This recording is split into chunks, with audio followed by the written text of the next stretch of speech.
사도행전 12장 13절에서 25절 말씀 찾으셔서 함께 교독하실 때에 하나님께 주신 계시의 말씀으로 받으시기 바랍니다. 제가 먼저 봉독하겠습니다. 베드로가 대문을 두드린 때 로데라 하는 여자아이가 영접하러 나왔다가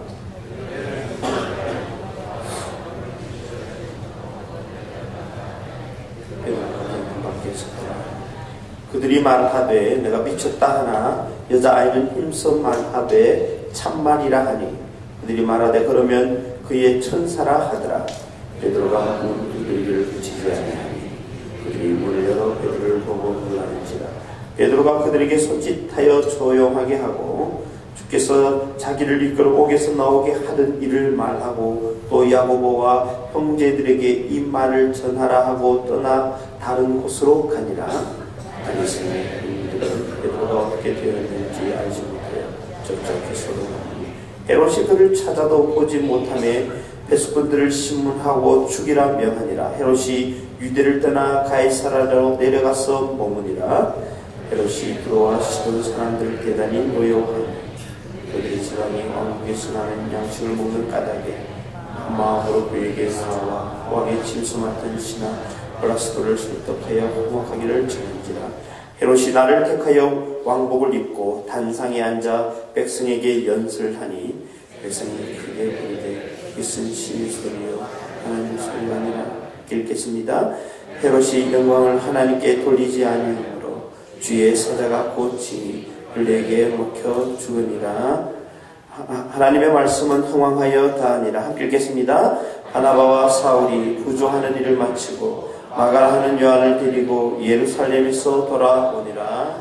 아멘. 기도하는 자가 간증한다 라는 제목으로 박성달 목사님 하나님의 말씀 선포해 주시겠습니다. 할렐루야. 우리가 늘 잘 부르는 그 찬송가 가사에 보면 저 장미꽃 위에 있으리라는 그 찬송가가 있습니다. 그 찬송가의 한 3절에 보면 밤 깊도록 동산 안에 주와 함께 있으리 하나 괴로운 세상에 할 일 많아서 날가라 명하신다. 오늘 우리를 하나님께서 이 세상에 놓은 것은 그냥 놓으신 것이 아니고 할 일이 많아서 오늘 이 자리에 우리를 불러주신 줄로 믿습니다. 여러분 아멘입니까? 주가 나와 동행을 하면서 나를 친구 삼으셨네. 주님 우리를 진짜로 동행해 주시고 우리를 친구 삼아 주셨다는 거예요. 그러면서 우리 서로 받은 그 기쁨은 알 사람이 없도다. 여러분 신앙생활은 무엇입니까? 신앙생활은 무엇이냐면 세상 사람들은 하나님을 모르는 사람은 죽었다 깨어나도 모르는 일을 우리는 아는 게 신앙생활입니다. 알 사람이 없는 거예요. 우리가 기도하는 이유, 우리가 말씀을 전하는 이유, 우리가 찬양하는 이유, 또 우리가 이 새벽에 이 자리에 나와 있는 이유, 133 특세로 하나님께 올려드리는 이유, 때로는 힘들고 때로는 어렵고 때로는 정말 언제 하나님의 역사가 나타나나 이런 생각을 할 수 있을지 모르지만 그럼에도 불구하고 주님 앞에 엎드리고 주님의 이름으로 나아가는 것은 예수를 모르는 사람들은, 성령을 모르는 사람들은, 하나님을 모르는 사람들은 영원히 깨닫지 못하는 것을 우리는 알 수 있기 때문입니다. 저는 이런 알 사람이 없는 우리의 삶이 우리들 가운데 날마다 일어나기를 주님의 이름으로 간절히 소원합니다. 특별히 이런 알 사람이 없는 그런 기적 같은 일들이 누구에게 많이 일어나냐면 기도하는 사람들에게 일어납니다. 이 기도하는 사람들에게 나타나는 여러 가지 현상들이 있는데요. 그 중에 하나가 뭐냐면 복음의 실제가 일어난다는 것입니다. 그러니까 예수 그리스도를 믿었는데도 불구하고 그리고 아무 일이 일어나지 않았다. 이럴 수 없다는 겁니다. 왜냐하면 예수 그리스도는 살아서 역사하시는 우리의 구원자이시기 때문입니다. 또 우리가 기도했는데 아무 일이 일어났자 그럴 수 없다는 거예요. 왜요? 이 기도 소리는 하나님이 직접 들으시고 성령님의 도우심을 통하여 오늘도 역사하기 때문에 기도하는 자들에게 반드시 역사가 일어나고 능력이 일어나고 권능이 일어날 수밖에 없다는 사실입니다. 오늘 우리가 이 본문에 들어가기 위해서 앞에 내용을 보면 이런 대목이 나옵니다. 5절에 보니까 베드로는 옥에 갇혔고 교회는 그를 위하여 간절히 하나님께 기도하였습니다. 지금 베드로가 잡혀서 쇠사슬에 꽁꽁 묶여가지고 감옥에 들어가게 된 것입니다. 이렇게 감옥에 들어간 내용들을 보면 한 3번 정도 이렇게 베드로가 감옥에 들어간 것 같아요. 제일 첫 번째는 전도하다가 이렇게 감옥에 들어갔고요. 그리고 한 하루쯤 있다가 이렇게 나왔죠. 두 번째는 대제사장들과 장로들과 관원들에게 시기를 받고 또 질투를 받고 또 그것 때문에 베드로를 협박하기 위해서 감옥에 가두었는데 이때는 좀 상당히 오랫동안 있었습니다. 이 핍박이라는 것이 시간이 가면 갈수록 좀 강도가 세지는 것 같아요. 오늘은 어떤 분위기냐면 야고보를 칼로 목베어 죽였습니다. 그리고 그 기운을 타고 사도 베드로도 잡아 죽이겠다는 마음을 가지고 감옥에 가다 놓은 것입니다. 그러니까 어디 도망가면 안 되니까 쇠사슬로 꽁꽁 묶어 놓게 된 것입니다. 그런데 바로 그때 그 손발이 꽁꽁 묶여서 잠자고 있었는데 주의 사자가 나타난 겁니다. 천사가 나타난 것이죠. 그리고 자고 있는 베드로를 쳐서 깨웠고 그리고 자기를 따르라고 하는 겁니다. 그러니까 베드로는 도대체 이게 지금 꿈인지 생시인지 구별이 안 되는 겁니다. 그럼에도 불구하고 주의 사자가 따라오라고 하니까 꿈인지 생시인지 구별하지 못하는 가운데 베드로가 이 주의 사자를 따라갑니다. 그런데요, 옥문이 열리고요. 여기 보니까 뭐 첫 번째 간수, 두 번째 간수 나오는데 분명히 간수들이 서 있습니다. 그럼에도 불구하고 그 앞을 유유히 지나가는 거예요. 그리고 마지막 큰 쇠문이 있는데 그 쇠문이 저절로 열리게 되는 겁니다. 그리고 그곳에서 주의 사자가 사라지고 바로 그 순간에 베드로가 그 꿈인지 생시인지 모르는 상황들을 깨고 하나님의 역사를 보게 되는 대목입니다. 여기 보면 이런 대목이 나옵니다. 첫째와 둘째 파수를 지나 시내로 통한 쇠문이 이르니 문이 저절로 열리는지라. 원래 닫혀졌던 문인데 여러분 정말 하나님의 역사, 하나님의 교회가 함께 기도하고 주님의 이름으로 나아갔을 때 닫혔던 그 문이 자동문이 되었다는 겁니다. 저는 여기 있는 모든 분들의 그 인생이 그런 인생이 되시길 주님의 이름으로 간절히 소원합니다. 그러니까 기도하는 자에게는, 기도하고 주님의 이름으로 나아가는 자는 세상에 알 수가 없는 거예요. 알 사람이 없는 거예요. 그럼에도 불구하고 그곳에서 하나님의 역사가 나타나고 능력이 나타나고 권능이 나타나게 된다는 것입니다. 그러니까 기도하는 자에게는 복음, 하나님의 말씀, 이것이 실질적으로 우리 현상 속에서 나타난다는 거예요. 저는 우리들이 이 땅을 살아가면서 기도하는 중에 주의 사자를 만나기를 간절히 소원합니다. 기도하는 중에 천사도 만나기를 주님을 간절히 소원합니다. 기도하는 중에 우리를 얽매이고 우리를 붙잡았던 모든 것들, 우리의 쇠사슬들, 이런 것들이 정말 자동적으로 풀어지는 역사가 있고 내 인생 속에 굳게 닫혔던 어떤 문이든지 다시 한번 자동적으로 열려지는 역사가 임할 줄로 믿습니다. 이런 것처럼 기도하는 자에게는 복음이 실제적으로 일어난다는 것이죠. 또 한 가지 기도하는 자에게 나타난 중요한 현상이 하나가 있는데 그것은 뭐냐면 감기를 낫는 일이나 암을 낫는 일이나 똑같다는 거예요. 우리는 일을 이렇게 생각합니다. 이것은 큰 일, 이것은 작은 일 이렇게 생각이 쉬워요. 저도 그렇게 생각합니다. 근데 작은 일들은 내가 할 수 있다고 생각하고 큰 일은 할 수 없다고 생각하는 경향이 있습니다. 그러나 천지를 창조하신 하나님에게는 큰 일이든지 작은 일이든지 그냥 일에 불과한 겁니다. 그러니까 감기를 낫게 하는 거나 암을 낫게 하는 거나 우리가 보기에 어려운 거고 우리가 보기에 임파서블한 것이지 주님이 하시는 것은 아무것도 아니라는 거예요. 여러분 아멘입니까? 쇠사슬에 채워져 있거나 그냥 쇠사슬에 채워져 있지 않거나 간수가 뭐 한 명이 지키거나 수십 명이 지키거나 우리가 생각할 때 야 그거 정말 어렵다 힘들다 이렇게 얘기하는 것이 주님이 하시면 그 모든 일들이 드라마틱하게 역사가 일어날 수밖에 있는 겁니다. 우리들이 영화를 보거나 우리들이 드라마를 보거나 이렇게 보면서 첫 번부터 이렇게 주인공이 어려워도 긴장하지 않는 이유는 무엇입니까? 그 주인공은 처음에는 절대로 죽지 않는다는 겁니다. 설사 처음에 죽어도 반드시 또 살아나죠. 죽은 게 아니다 나중에 이렇게 해가지고 그런 것처럼 하나님의 역사는 그런 거예요. 어떤 상황과 어떤 형편이 있어도 기도하는 자에게는 그 모든 여러 가지 현상들 가운데 어려움이 있다 하더라도 그 어려움의 경중에 의해서 우리들이 결정이 되는 것이 아니라는 거죠. 저는 그러므로 우리들이 이 땅을 살아가면서 해야 될 일들이 있는데 그것은 무엇이냐면 하나님은 모든 것을 할 수 있느니라. 아멘입니까? 그 하나님을 내가 믿고 있다는 것이죠. 그렇게 밖으로 나왔습니다.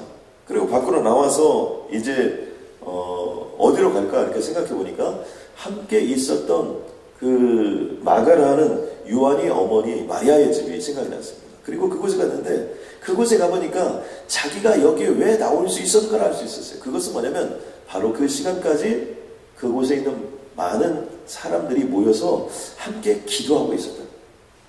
그리고 베드로가 이제 문을 두드렸습니다. 이제 기도하는 사람들이 거기 있었는데 문을 두드리니까 로데라는 여자아이가 나와서 문을 두드리는 밖에 누구세요? 이렇게 물어봤겠죠. 그랬더니 베드로가 나는 베드로다. 그러니까 이 로데라는 이 여자아이가 너무나 놀란 거예요. 지금 베드로가 나오게 해달라고 기도하고 있었는데 베드로의 목소리가 들린 겁니다.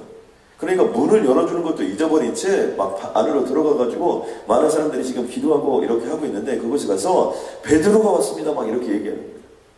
그러니까 그곳에 있는 사람들의 반응이 무엇입니까? 그럴 리 없다는 거예요. 베드로가 올 리 없다는 거예요. 그리고 또 한 가지 반응은 뭡니까? 네가 잘못 들었다. 어떤 내가 미쳤다 이렇게 심지어 내가 미쳤다 이런 표현까지 쓰면서 내가 미쳤다. 여자아이는 힘써서 얘기합니다. 아니다. 내 말이 참말이다. 밖에 지금 베드로가 와 있다. 그러니까 그들이 말하되 그러면 그의 천사야. 베드로는 아니고 베드로 비슷한 것이 와 있다. 이런 얘기를 하는 거죠. 여러분 왜 이렇게 안 믿었을까요?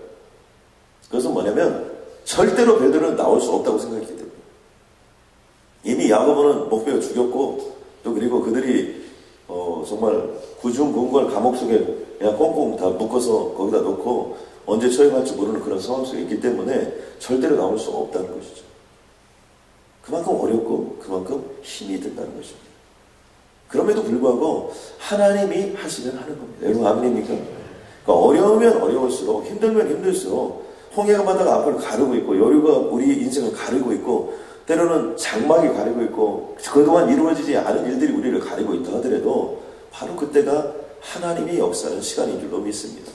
또 하나 기도하는 사람 중에 나타나는 현상이 무엇이냐면 그것은 간증하는 인생을 산다는 겁니다. 그렇게 해서 사람들을 만났습니다. 그러니 사람들이 얼마나 놀랐겠습니까? 그런데 베드로는 이렇게 얘기합니다. 조용히 하라는 겁니다. 그리고 이렇게 얘기합니다. 주께서 자기를 이끌어 옥에서 나오게 하던 일을 말하고 또 야고보와 형제들에게 이 말을 전하. 또 다른 야고보에게 많은 사람들이 얘기하는 거예요. 이 일을 전하라는 겁니다. 내가 지금 이렇게 옥에서 나왔다는 거 그리고 내가 지금까지 나오는데 무슨 내가 어떤 술수를 좀 그런 것이 아니라 나는 그냥 누워서 잠만 잔 것밖에 없는데 주의 사자가 나를 쳐서 나를 깨워서 정말 간수들이 다 보고 있는데도 불구하고 내가 걸어서 나왔고 나중에 보니까 옥문이 저절 열리더라. 이것은 내가 경험하고 실제니까 이 모든 사실들에 대해서 알리라는 거예요. 이게 간증하는 역사예요. 간증이 무엇일까요? 간증은 하나님이 하셨다는 것을 고백하는 겁니다. 하나님이 하셨습니다 라고 고백하는 것이 간증이에요. 저는 우리들이 삶을 살아가면서 크고 작은 간증들이 날마다 우리 자신의 삶 속에서 드러나고 나타나기를 주님의 이름으로 간절히 소원합니다. 며칠 전에 오바마 대통령이 국가조찬기도회에 참석해서 이런 얘기를 했던 겁니다. 대통령에 취임해서 지난 2년 동안 나를 지켜준 것은 기독교 신앙이었다. 그런데 이것이요 참 중요한 이유 중 하나가 오바마 대통령이 크리스찬이 아닐 것이다. 그건 누구냐? 이슬람 교도일 것이다. 라는 응답이요. 최근에 리서치 조사에는 굉장히 가파르게 올라가고 있습니다. 2009년 3월의 조사한 거에 따르면 오바마 대통령이 이슬람 교도일 것이다. 이렇게 생각한 사람이 11%였다는 거예요. 그런데 최근에 조사해 보니까 18%로 올랐다는 거예요. 그러니까 오바마 대통령의 삶의 모습과 태도를 보니까 저 사람은 크리스찬이 아니고 이슬람일 것이다 이렇게 생각한 거예요. 그런데 오바마 대통령이 국가조찬기도회 가서 한 얘기는 뭐냐면 지난 2년 동안 나를 지켜준 것은 바로 기독교 신앙, 하나님이 나를 지켜주었다. 그러면서 이렇게 고백했습니다.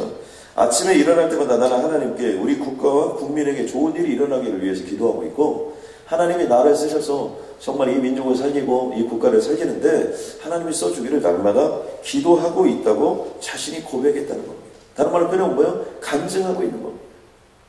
하나님 우리들의 삶 속에서 무엇이 있기를 원하냐면 간증하는 삶이 우리들에게 있기를 원한다는 사실입니다. 자, 이렇게 간증하고 그들은 다른 곳으로 이동했습니다. 왜 그렇습니까? 이제 사도 베드로가 도망간 것을 알면 큰일이 나겠죠. 그래서 그렇게 간증을 하고 다른 곳으로 도망갔습니다. 그 다음은 어떻게 됐을까요? 그 다음에 헤롯이 아침에 깨어보니까 보고를 받아보니까 베드로가 없어졌다. 신문하기 시작했습니다. 그런데 모른다는 거예요. 알 사람이 없죠. 하나님이 하셨습니다. 어떻게 알겠습니까? 그러니까 어떻게 됐습니까? 이 헤롯이 아주 잔혹한데 헤롯이 신문하다가 그 간수들을 너희가 내 통해서 그랬다고 간수를 다 죽여버린 거예요. 이들은 자랑무도한 어떤 그런 인간들. 왜요? 하나님이 하신 일을 알 길이 없기 때문에 그렇게 잔인해질 수밖에 없는 것이죠. 그리고 이 헤롯이 어떤 폭정을 많이 하고 하다 보니까 사람들이 헤롯이 뭐 어떤 연설하거나 뭐를 하면 이런 반응을 보이기 시작합니다. 헤롯이 연설에 대해서 여기 보니까 신의 소리요 사람의 소리가 아니라. 여러분 이런 거 있죠. 너무나 사람들이 막 악독하고 그러면 그냥 더 이상 상종하지 않죠. 또 그리고 너무 독재자가 또 폭력을 행사하고 이럴 때는 어떻게 됩니까? 그 앞에서는 좋은 얘기를 합니다. 당신은 신입니다. 또 그리고 당신의 소리는 사람의 소리가 아닙니다. 그러니까 헤롯은 어떻게 됐어요? 더 기세가 등등했죠. 결과는 어떻게 될까요? 성경은 이렇게 표현하고 있습니다.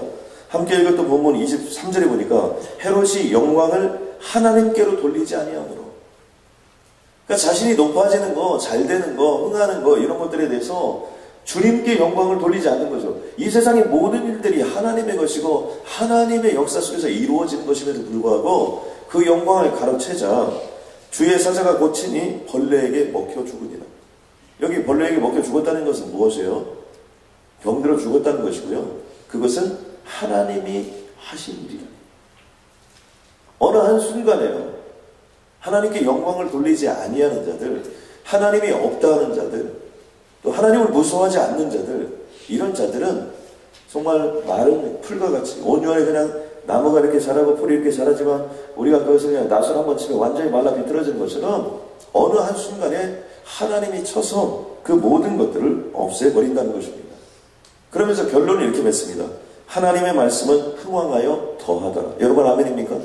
하나님의 말씀이 흥왕하여 더한다는 얘기는 뭐예요? 하나님의 말씀은 세상 사람들이 아무리 하나님이 없다, 예수님이 없다, 성령이 없다 이것을 증명하려고 뭐 야고보를 쳐 죽이고 또 그리고 많은 사람들을 순교의 자리로 이끌어간다 하더라도 그러면 그럴수록 더 하나님이 흥왕의 역사를 할 것이고 그 하나님의 말씀이 살아있던 것을 더 강력하게 보여주신다. 그러므로 어떤 인생들이 간직하는 것이냐? 하나님의 말씀을 내가 믿어질 때도 믿고 믿어지지 않을 때도 믿고 이 말씀을 앞세우고 그 말씀을 가지고 기도하고 주님의 이름으로 나아가면 우리가 히브리서 4장 12절의 말씀처럼 하나님의 말씀은 살아있고 활력이 있어 좌우의 날선 어떤 검보다도 예리하여 혼과 영과 및 관절과 골수를 찔러 쪼개기까지 하며 또 마음의 생각과 뜻을 판단하여서 하나님의 역사를 이루어 주신다는 것입니다. 저는 이런 살아있는 하나님의 말씀이 우리의 말씀이 되길 주님의 이름으로 간절히 소원합니다. 사도행전에 보면 사도 바울은 9장, 22장, 26장에 계속해서 다메섹 도상에서 예수 그리스도를 만난 것들을 전합니다. 심지어 총독 앞에서 또 그리고 자기를 죽이려는 사람들 앞에서 계속해서 이런 변론을 하면서 나는 그냥 우연히 이 자리에 서 있는 사람이 아니다. 다메섹 도상에서 우연히 하늘로부터 정말 빛이 비쳤고 그때 내가 눈이 멀었고 그때 정말 예수님께서 나타나서 그 모든 모습들을 보았고 들었으며 그리고 내가 오늘 여기에 이르게 된 과정들을 끊임없이 간증하고 있습니다. 하나님이 하셨다는 거예요. 하나님이 살아계시다는 거예요. 제가 말씀을 준비하면서 간증이라는 단어를 이렇게 인터넷에 한번 쳐봤습니다. 무슨 일들이 일어났나 이렇게 보니까 거기 보니까 많은 간증들이 있더라고요. 탤런트였던 임동진 그분이 지금은 목사님이 되셔가지고 임동진 목사님 또 그 다음에 사모님 그런 여정과 가정들이 있더라고요. 혹시 여러분 옥경이 아십니까? 칠갑산 가슴이 이렇게 따뜻해지죠. 그런데 이것을 지었던 분이 조은파 선생님이신데 이 작곡가 조은파 선생님이 또 신실한 크리스천이더라고요. 또 보니까 그런 부분뿐만 아니라 우리가 이번에 4월에 저에게 와서 간증해 주시고 또 새생명 축제를 이끌어 주신 분은 강영호 박사님이십니다. 강영호 박사님은 앞이 보이지 않지만 그 자녀들은 미국의 가장 소중한 어떻게 보면 엘리트라고 할까요? 어떤 그런 인물들로 키워냈고 또 그리고 요즘에는 한국에서 너무나 바쁘셔가지고 방송 그 다음에 라디오 또 그 다음에 각 교회들 일정이 없으셔요. 일정 비는 날이 없을 정도로 쓰임을 받고 계세요. 앞이 안 보임에도 불구하고 저는 그분들의 간증을 통해서 오늘 우리들에게도 도전이 되고 자극이 되길 주님의 이름 간절히 소원합니다. 또 보니까 황수관 박사님 혹시 아십니까 여러분? 신바람 건강법이라고 여러분 생각납니까? 거의 말씀과 기도에 전무하다 보니까 그래서 여러분 잘 모를 것 같아서 이번 여름 성령축제에 황순환 박사님이 저희 교회에 오셔서 신바람 나는 역사를 한번 이루십니다. 여러분 아멘입니까? 우리가 그런 분들의 간증을 듣고 우리가 그런 집회를 가는 이유가 뭐예요? 그런 것들을 듣고 우리가 하면 가슴이 따뜻해집니다. 왜요? 하나님의 살아계심을 아는 거니까. 또 그리고 하나님은 우리들의 인생, 여기 있는 사람들의 한 분 한 분의 인생을 통해서도 알 사람이 없는 그런 역사가 일어나기를 주님께서 원하셔서 이 새벽에 우리를 불러주신 줄로 믿습니다. 하나님, 매이지 않는 하나님의 말씀을 붙잡고 주님의 이름으로 나아가오니 정말 말씀을 붙잡고 나아간 자들마다 간증하는 인생이 되게 하여 주옵소서. 하나님, 오늘 우리에게 사도 베드로를 통하여서 착고가 풀어지고 옥문이 저절로 열려지는 역사를 보게 하시니 주님 감사합니다. 하나님, 악한 자는 주님께서 때가 되면 다쳐서 멸하는 모습을 보여주시니 주님 감사합니다. 하나님, 세상의 어둠의 것들로 부한 것들에 대하여 우리들이 부러워하지 않을 수 있도록 주님 도와주시옵고, 하나님 오늘도 간증하는 인생으로 우리를 인도하여 주셔서 여기까지 인도하여 주실 줄로 믿습니다. 알 사람이 없는 간증하는 인생으로 이번 주말을 채워 주시옵소서. 이원한 달을 채워 주시옵소서. 2011년 한 해를 채워 주시옵소서. 앞으로 5년 뒤, 10년 뒤, 20년 뒤, 30년 뒤에 동부 사랑의 교회가 알 사람이 없는 그런 기적같은 역사로 간증하는 교회가 되게 하여 주시옵소서. 동사 드림센터에도 주님 역사하여 주시어서 정말 알 사람이 없는 그 간증하는 역사로 우리를 인도하여 주옵소서. 예수님의 이름으로 기도드렸습니다.